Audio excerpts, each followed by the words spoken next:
아멘. 오늘 함께 보실 하나님의 말씀은 디모데전서 2장 8절에서 15절까지의 말씀입니다. 제가 갖고 있는 신약성경 338페이지입니다. 우리 한 절씩 교독으로 봉독하고 15절 합독하도록 하겠습니다. 그러므로 각처에서 남자들이 분노와 다툼이 없이 거룩한 손을 들어 기도하기를 원하노라. 또 이와 같이 여자들도 단정하게 옷을 입으며 소박함과 정절로서 자기를 단장하고 따은 머리와 금이나 진주나 값진 옷으로 하지 말고 오직 선행으로 하기를 원하노라. 이것이 하나님을 경외한다 하는 자들에게 마땅한 것이니라. 여자는 일체 순종함으로 조용히 배우라. 여자가 가르치는 것과 남자를 주관하는 것을 허락하지 아니하노니 오직 조용할지니라. 이는 아담이 먼저 지음을 받고 하와가 그 후며 아담이 속은 것이 아니고 여자가 속아 죄에 빠졌음이라. 그러나 여자들이 만일 정숙함으로써 믿음과 사랑과 거룩함에 거하면 그의 해산함으로 구원을 얻으리라. 아멘. 하나님 앞에서의 거룩한 질서라는 제목으로 오늘 하나님 말씀 함께 나누겠습니다. 여러분 자유 좋아하시죠? 네, 저도 자유를 좋아합니다. 우리 모두는 자유를 좋아합니다. 그런데 여러분 자유가 있지만 자유 안에 질서가 없으면 무질서가 됩니다. 무질서가 결국에는 가정도 또 교회도 또 국가도 어지럽게 만들게 되고 결국에는 무너뜨리는 안타까운 결과를 맞게 됩니다. 여러분 오케스트라 연주하는 거 보셨죠? 오케스트라 단원들을 한번 생각해 보세요. 바이올린, 퍼스트 바이올린이 있고 바이올린 하는 사람, 첼로, 그다음에 플루트 하는 사람들, 클라리넷 등등등 굉장히 많은 수백 명의 이 오케스트라가 연주를 한다고 생각해 보시면 됩니다. 여러분 각자의 소리는 그 단원들의 소리는 굉장히 아름다울 거예요. 혼자 연주한다면 굉장히 아름답습니다. 그런데 모든 악기들이 자기의 뜻대로 자기의 생각대로 자기의 시간대로 거기서 연주를 하면 어떤 소리가 날까요? 예, 그 소리는 아름다운 소리가 아니라 불협화음이 될 것입니다. 소음으로 들리게 될 겁니다. 예, 여러분 그러나 반대로 지휘자의 인도함에 따라 악보를 보고 따라감에 따라서 연주하면 같은 연주자가 연주를 함에도 하모니로 바뀌는 아름답고 웅장한 소리로 사람들에게 감동을 주는 그런 연주가 되는 것입니다.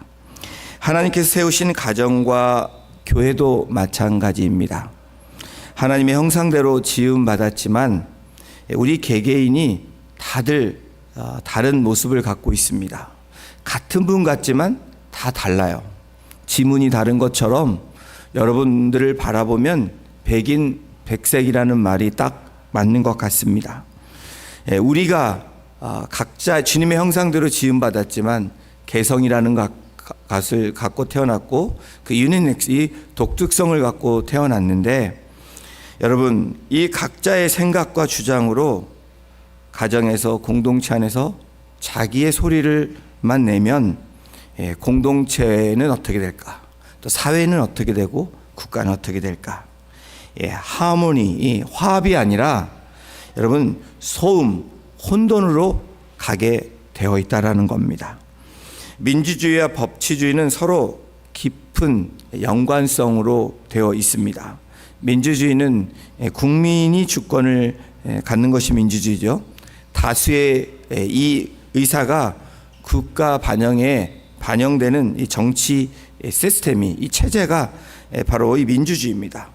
그러나 단순히 다수로 인한 결정만 강조하면 다수의 횡포가 있을 수 있기 때문에 민주주의는 반드시 뭐와 함께 가야 된다고요? 법치주의와 함께 가야 된다라는 것입니다. 세상은 자유와 권리를 강조합니다. 또 주장해요. 그러나 자유와 권리만을 강조하고 질서가 없다면 여러분 혼돈과 흔들림밖에 남지 않게 된다라는 겁니다. 오늘 함께 읽은 본문은 그리스도인으로서 남자와 여자에 대한 이야기를 합니다. 남자는 어떻게 하고 여자는 어떻게 하라. 근데 그거에 말을 하지만 거기에 중요한 이 핵심이 있습니다. 그것은 무엇이냐면 창조 원리를 이야기하고 있고 하나님께서 말씀하시는 질서가 무엇인지 말씀하고 있다라는 거예요. 자, 디모데전서 2장 8절을 함께 같이 우리 다시 한번 읽어보겠습니다.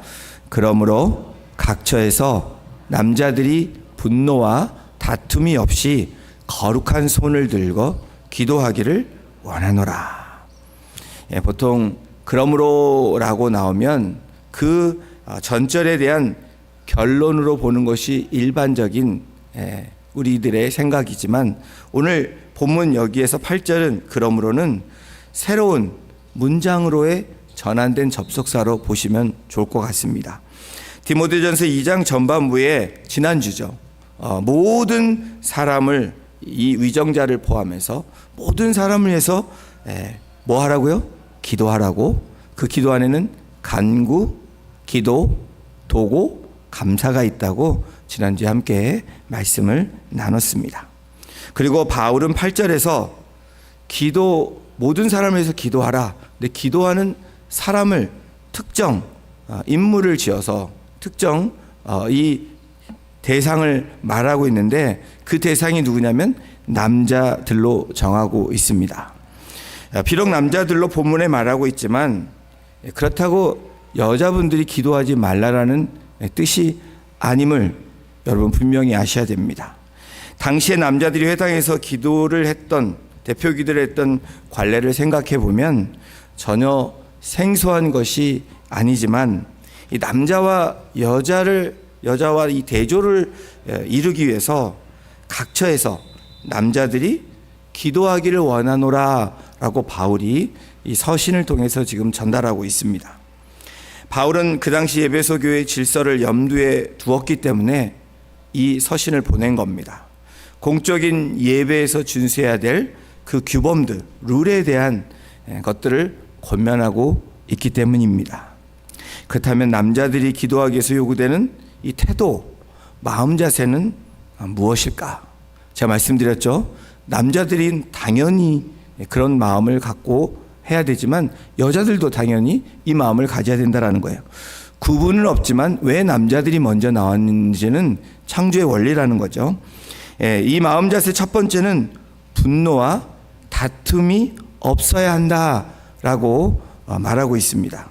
분노가 없이 기도한다라는 의미는 하나님의 분노를 바라게 하는, 그렇게 하는 기도는 하지 말라라는 거예요. 하나님의 분노를 만드는 기도는 어떤 기도입니까? 흔히 저주 기도라고 하죠. 그 사람에게 심판을 내려주세요. 그 사람에게도 그런 일이 똑같이 일어나게 해주세요. 그 사람을 주님 좀 혼내주세요. 그 사람 정말 좀 악한 사람인데 번개에 좀 맞아서 죽게 해주세요. 뭐 등등등 이런 보복성 있는 기도를 한다. 이것은 어떤 기도예요? 분노로 하는 기도예요. 분노로 하는 기도는 하나님이 기뻐하시지 않는다라는 겁니다. 하나님 보시기에 경건치 않은 기도를 하지 말라라고 말하고 있습니다. 다툼이 없이 기도한다라는 의미는 쉽게 말해서 싸움을 가지고 기도의 자리에 나오지 말라라는 거예요. 논쟁을 하고 온 후에 기도의 자리에 나오지 말라라고 하는 것입니다. 기도는 하나님께 드리는 거룩한 대화입니다. 마음속에 분노와 다툼이 있으면 그 기도가 어떻게 될까요? 올라가지 않고 막히게 되어 있습니다. 그러면 다툼이 없는 기도란 깨끗한 마음을 의미합니다. 화해하는 마음을 의미하고요. 용서하는 마음으로 드리는 기도가 다툼이 없이 기도하라라는 의미입니다. 초대교회에서는 회중 예배 때 공동으로 기도했는데 서로 다투고 미워하는 마음으로 기도하면 여러분 어떨 것 같아요? 공동체가 잘 되겠습니까? 깨지기 때문에 바울이 이렇게 권면하고 있는 것입니다. 다툼 없이 기도한다는 교회 하나됨과 평화를 지키는 기도를 의미합니다. 하나님은 단순히 우리의 말만 보시는 것이 아니라 마음의 태도를 보신다는 의미입니다. 그래서 기도 전에 예수님도 뭐라고 말씀하시죠? 형제와 원망 들을 만한 일이 있으면 먼저 화해하고 오라고 말씀하시죠. 이렇게 말씀하시는 이유가 오늘 이 사도 바울의 맥락과도 연결되어 있습니다. 그러면서 바울이 이 원망과 시비, 다툼이 없이 기도하라고 말하면서 더불어 거룩한 손을 들고 기도하라라고 권면하고 있습니다. 기도하는 모습을 보면 다양합니다. 우리 성도님들도 다양하죠. 어떤 우리 어른들은 여기 장년분들은 안 그러지만 우리 청년들 이 예배를 보면 서서 막 돌아다니면서 기도해요. 우리 어른들이 볼 때는 정신사납다 이렇게 생각할지 모르지만 이들의 문화는 또 서서 기도하고 또 움직이면서 돌아다니면서 막 기도를 합니다. 일반적인 유대인들의 기도의 모습도 서서 기도하는 모습이었습니다. 또 고개를 숙여 기도하는 모습도 있죠. 그 모습은 그 자세는 겸손과 존경, 신앙의 고백, 하나님을 경외하는 행위의 모습이 고개를 숙여 기도하죠. 우리 대체적으로 여러분 기도합시다 그러면 고개 숙이시잖아요. 그런 의미죠. 또 어떤 분들은 무릎 꿇고 기도하는 분들이 있습니다. 나는 이 관절 때문에 이해합니다.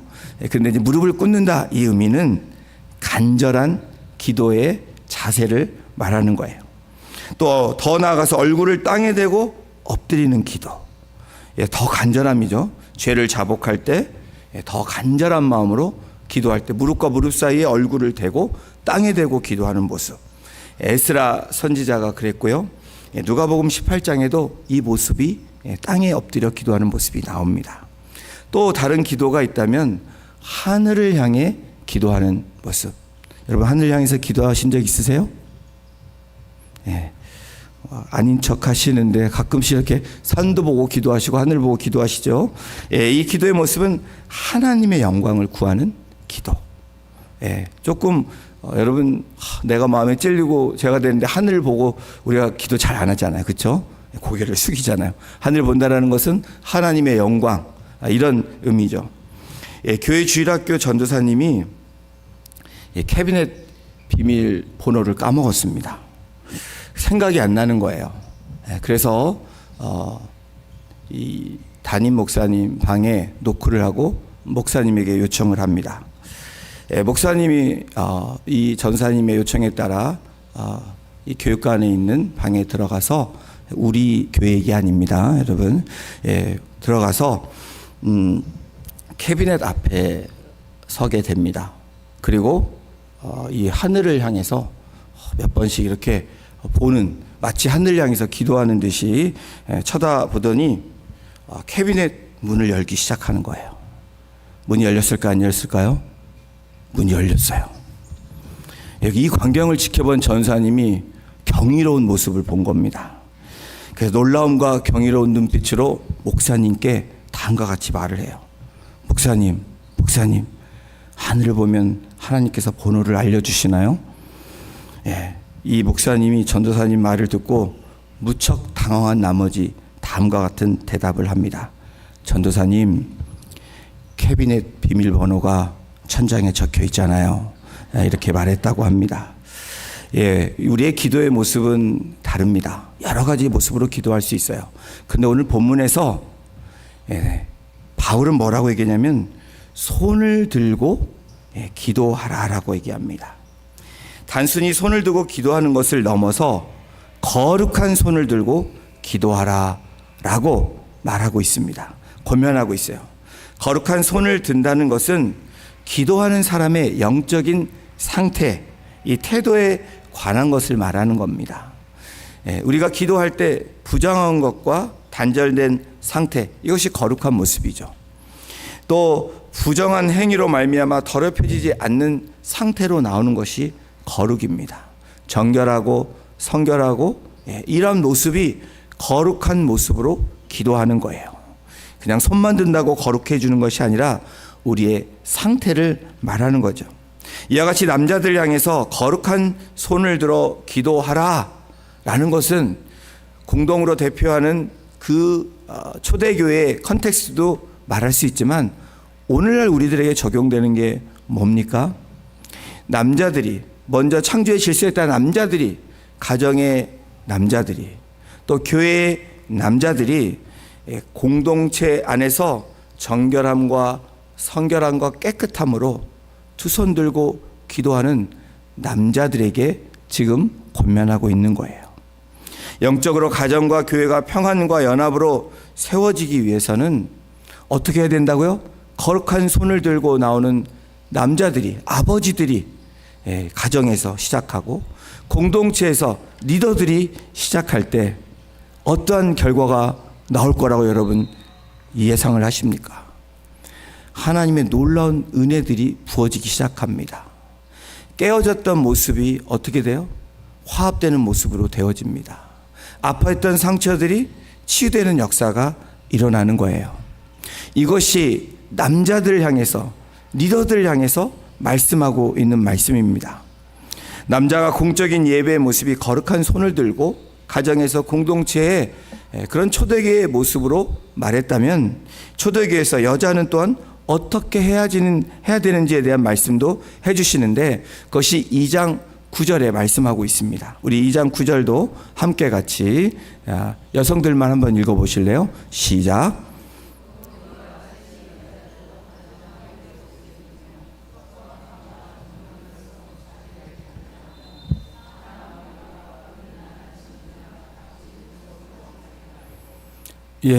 여러분 오늘 이 말씀 들으시고 진주나 귀한 것들은 다 내놓고 가십시오 라고 말하면 여러분들이 시험에 드실 거예요. 그렇죠?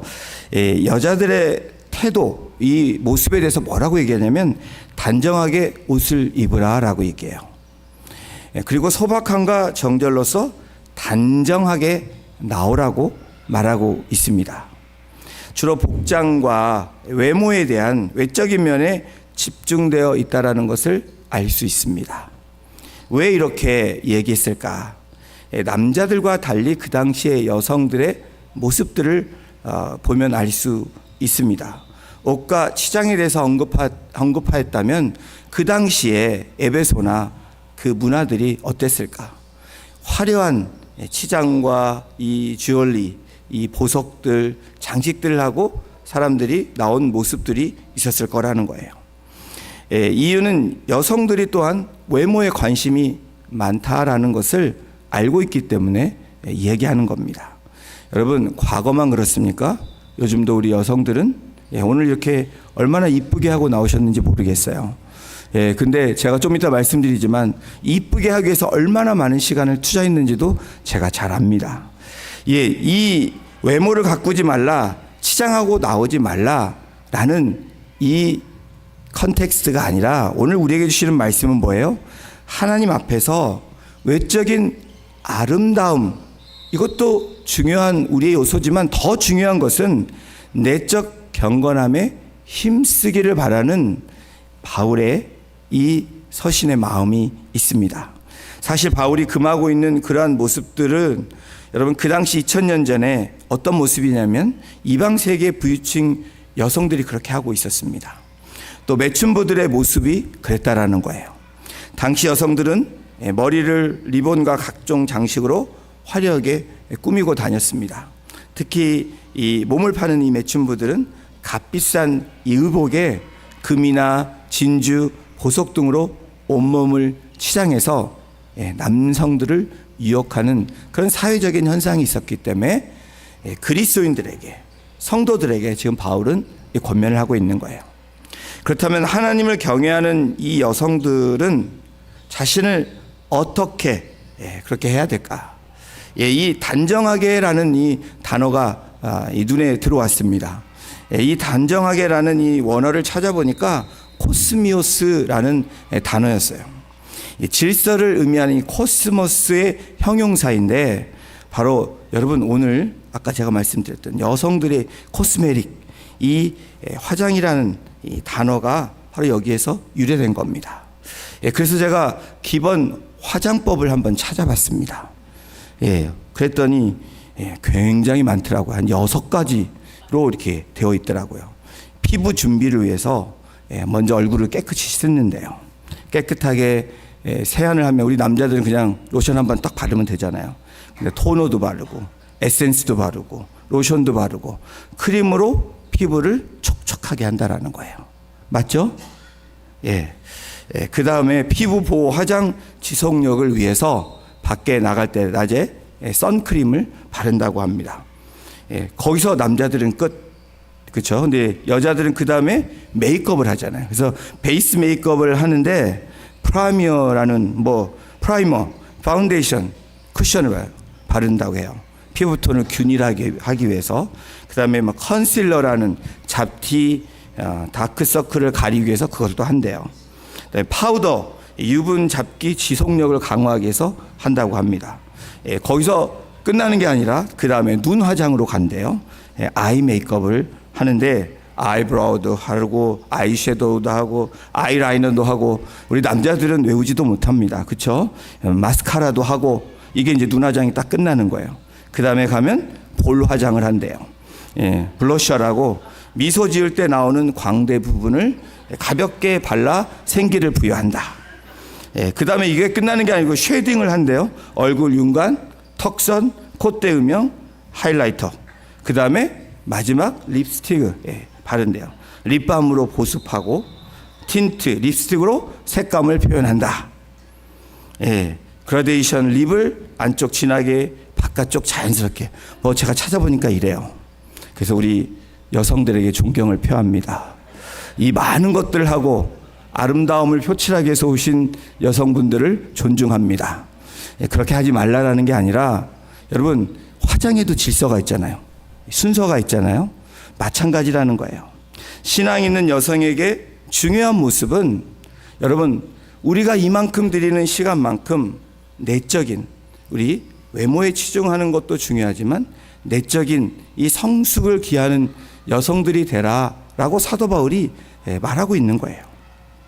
여러분 이런 것에 대해 반문할 수 있습니다. 아니 옷이나 장식이 각자의 취향에 따라 입을 수 있는지 이렇게 꼭 해야 됩니까? 또 복음을 위한 일이라면 각자의 문화와 개성을 존중해 주지 않나요? 본질이 아닌 옷으로 또 화장으로 너무 전통적인 사고방식 아닙니까? 여러분들 말씀이 동의합니다. 근데 21세기의 문화라고 하지만 개성이 중요한 시기이고 자기 스타일도 중요한 시기라고 얘기하지만 여러분 중요한 것이 있습니다. 하나님의 영광을 가리는 일이라면 멈춰야 된다라는 거예요. 여러분들의 화장이 여러분들의 옷이 다 자연스럽게 할 수 있지만 여러분 믿는 사람들이 믿지 않는 사람들에게 본이 되지 못한 모습이 있다면 그것은 멈춰야 되는 것이 오늘 남성들에게 여성들에게 지금 말하고 있는 메시지입니다. 나의 개성이 중요해도 나의 패션이 중요해도 나로 인해서 시험에 들게 하지 않는 것, 본이 되는 삶을 사는 것, 이것이 에베소 교회를 향해서 그 당시 문화적인 상황을 향해서 또 오늘 우리들에게 이 메시지를 전하고 있는 거예요. 21세기의 그리스도인 저와 여러분들이죠. 교회에서의 정체성을 말한다면 교회인 그리스도인의 삶을 증거하는 삶입니다. 복음과 함께 성경적인 내면의 아름다움을 드러내서 외면도 더 빛날 수 있는 그런 우리 성도님들이 되시기를 주님의 이름으로 축원합니다. 그러면서 바울 사도는 여성들의 최고의 아름다움과 장식은 뭐라고 얘기하냐면 선한 행실로 영적 아름다움을 갖추는 모습이다 라고 말하고 있어요. 내면에 더 깊은 영적인 것에 더 많은 시간을 할애하는 그러한 성도가 되라라고 권면하고 있는 것입니다. 베드로전서 3장 3절 4절에도 이렇게 말씀합니다. 우리 함께 말씀 읽겠습니다. 너희의 단장은 머리를 꾸미고 금을 차고 아름다운 옷을 입는 외모로 하지 말고 오직 마음에 숨은 사람을 온유하고 안정한 심령에 썩지 아니할 것으로 하라. 이는 하나님 앞에 값진 것이니라. 하나님 앞에 값진 것이 무엇인지 아는 우리 성도님들하고 저는 믿습니다. 외모도 중요하지만 더 중요한 것은 우리의 내면이라는 것은, 우리의 마음 상태라는 것을 우리가 매일 깨닫고 나아가는 그런 삶이 되기를 소망합니다. 그러면서 사도 바울은 여성들에게 뭘 또 언급하냐면 배우는 태도와 그 태도에 대한 질서를 언급하고 있습니다. 11절 12절도 함께 같이 읽어보겠습니다. 11절 있습니다. 여자는 일체에 순종함으로 조용히 배우라. 여자가 가르치는 것과 남자를 주관하는 것을 허락하지 아니하노니 오직 조용할지니라. 예, 디모데전서 2장 11절, 우리 남자분들은 오늘 나에게 주신 하나님의 강력한 말씀이다 라고 생각하시고 집에 가셔서 일체 조용히 배워 라고 얘기하시면 안 된다는 거예요. 우리 성경을 잘못 해석하는 거죠. 바울의 이 말씀을 해석한다면 여성의 활동을 제한하는 것이 아니라, 여러분 뭘 말합니까? 여자에 대한 비하 발언도 아닙니다. 여자가 순종함으로 조용히 배우라, 이 의미는 여성을 억압해서 그렇게 하라는 것이 아니라 겸손한 마음으로 그 태도를 가지고 배우라라는 강조를 하고 있다라는 거예요. 바울은 남성 우월주의자도 여성들을 비하하는 그런 사람도 아닙니다. 이 구절에서 바울이 말씀하고 있는 이 순종은 우리가 말하려고 하는 맹종이나 굴종을 의미하는 그 순종이 아니라는 거예요. 문자적인 의미에서 모든 가르침을 못하게 하는 것으로 해석해서도 안 된다는 겁니다. 21세기에 뛰어난 우리 여성들이 얼마나 많습니까? 가르칠 수 있는 분들은 지금 많이 가르치잖아요. 학교에서 교사도, 정치 여성들도 많이 생겼습니다. 교회 공동체 안에서도 우리 화요 여성 모임에서 말씀을 이렇게 인도하고 가르치는 일들, 나누는 일들을 합니다. 사도 바울이 이렇게 말할 수 있는 이유는 어디에 있냐면 디모데전서 5장 10절에 나와 있습니다. 이 말씀도 함께 같이 읽어보겠습니다. 선한 행실의 증거가 있어 혹은 자녀를 양육하며 혹은 나그네를 대접하며 혹은 성도들의 발을 씻으며 혹은 환난당한 자들을 구제하며 혹은 모든 선한 일을 행한 자라야 할 것이요.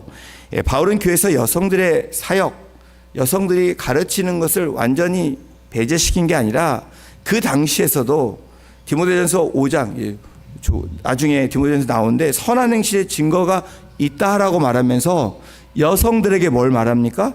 자녀를 양육하며, 자녀를 양육하는 일에, 가르치는 일에 여성들이 해야 되는 중요한 그런 사명과 책임을 주셨다는 거예요.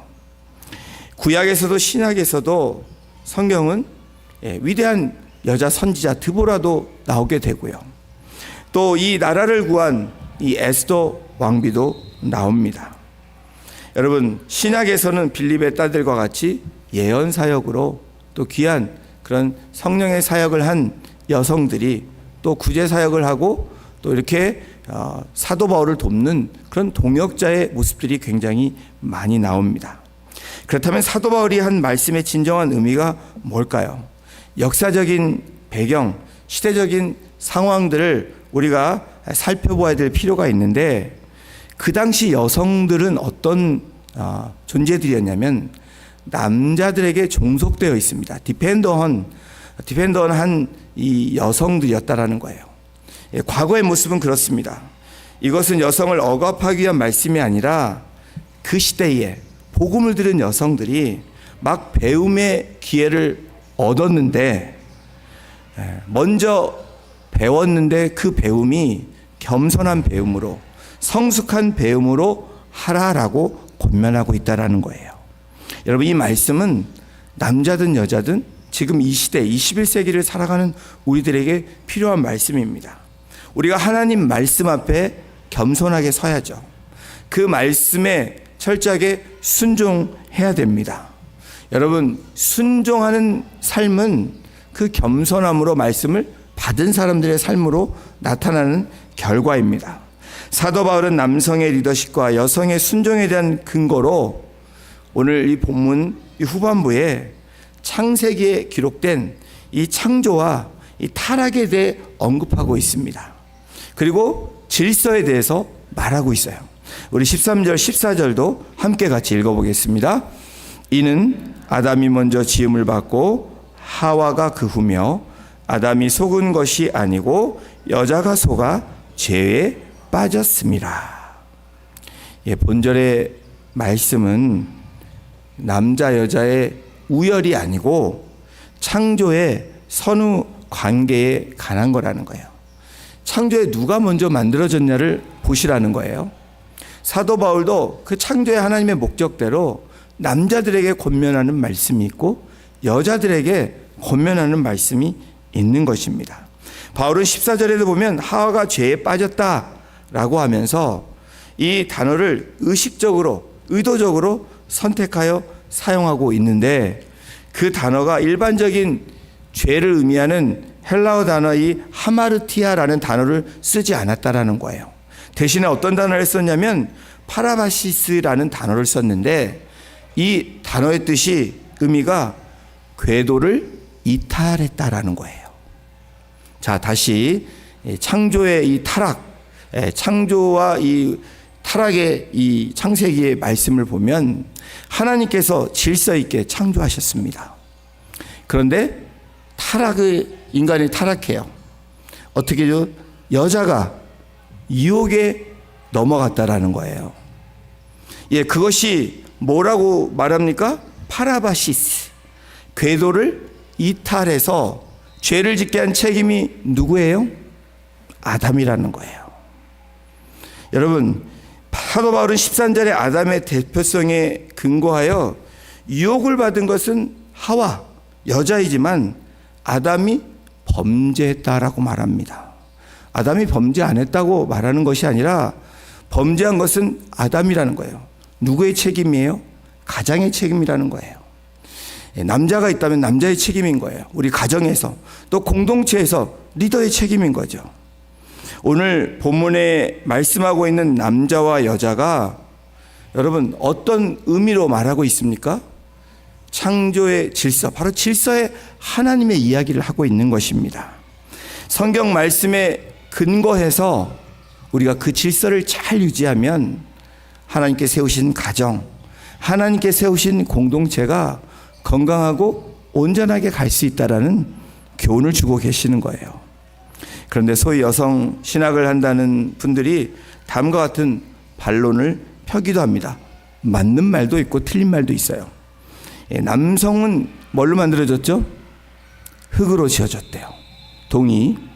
여성은 뼈로 만들어졌기 때문에 여자가 남자보다 더 강하다.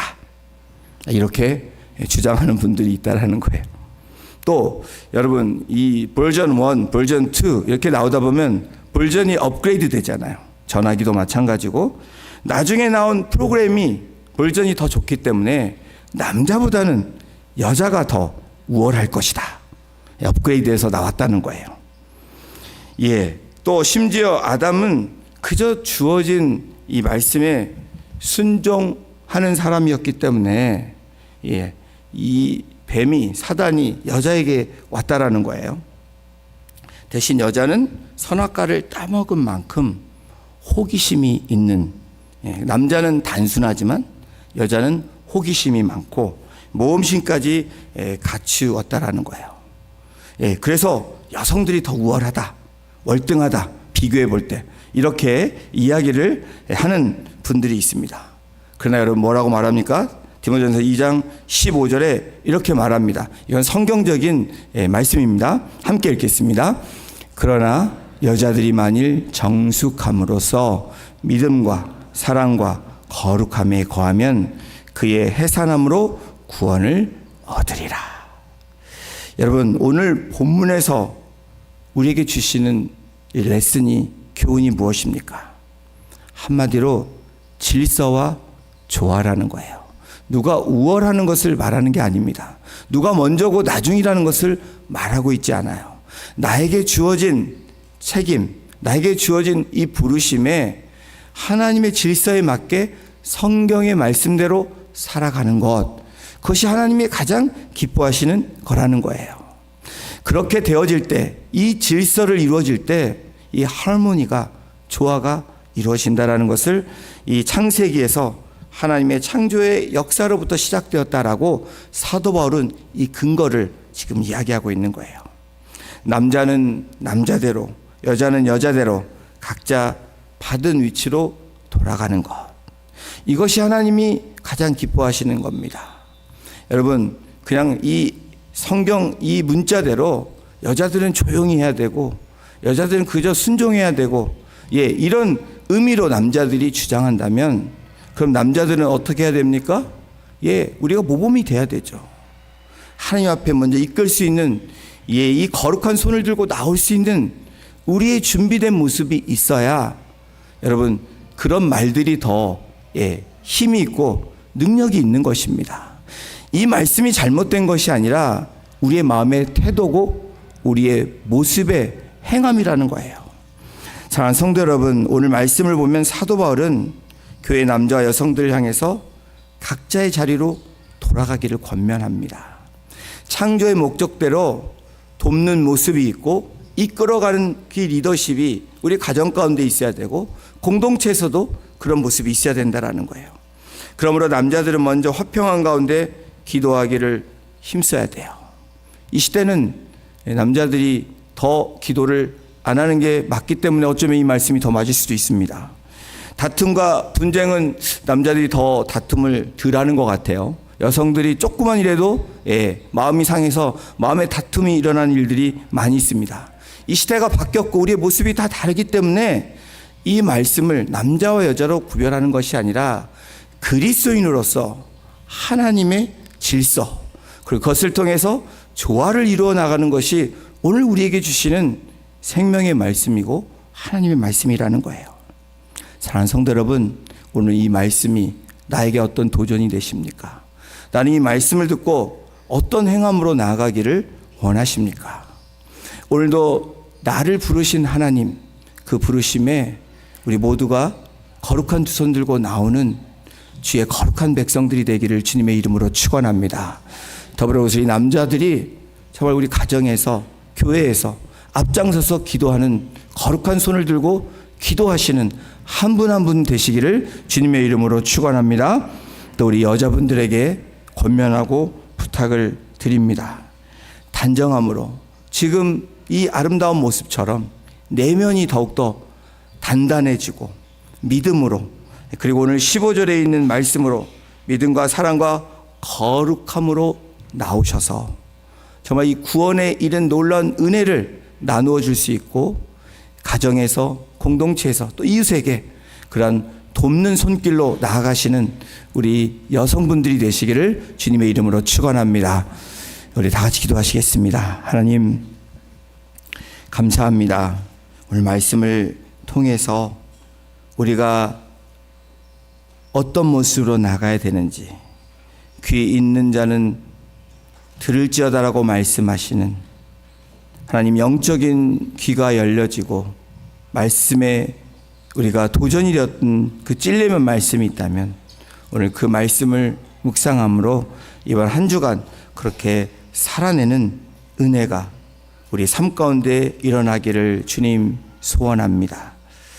남자들에게 거룩함으로 두 손 들고 기도하는 영적인 가정에서, 공동체에서 영적인 모습으로 서 나아가게 하시고, 우리 여성분들에게는 사랑과 믿음과 거룩함의 정숙함으로 하나님 앞에 나아가 돕는 손길로 많은 영혼들을 구원하며 주님께 인도하는 놀라운 은혜가 또한 우리 여성분들에게 일어날 수 있도록, 우리 남자와 여자가 구분하는 것도 중요하지만 더 중요한 것은 그리스도인의 삶으로 하나님의 뜻대로 질서 있는 삶을 살아가게 하심으로 가정이 온전히 세워지고 또 우리의 공동체가 세워짐으로 커맨시 할 수 있는, 와 보라고 우리가 담대하게 또 당당하게 외칠 수 있는 하나님의 거룩한 교회가 되어질 수 있도록 우리 성도님들 한 분 한 분을 주장하여 주시고, 이번 한 주간에도 은혜 가운데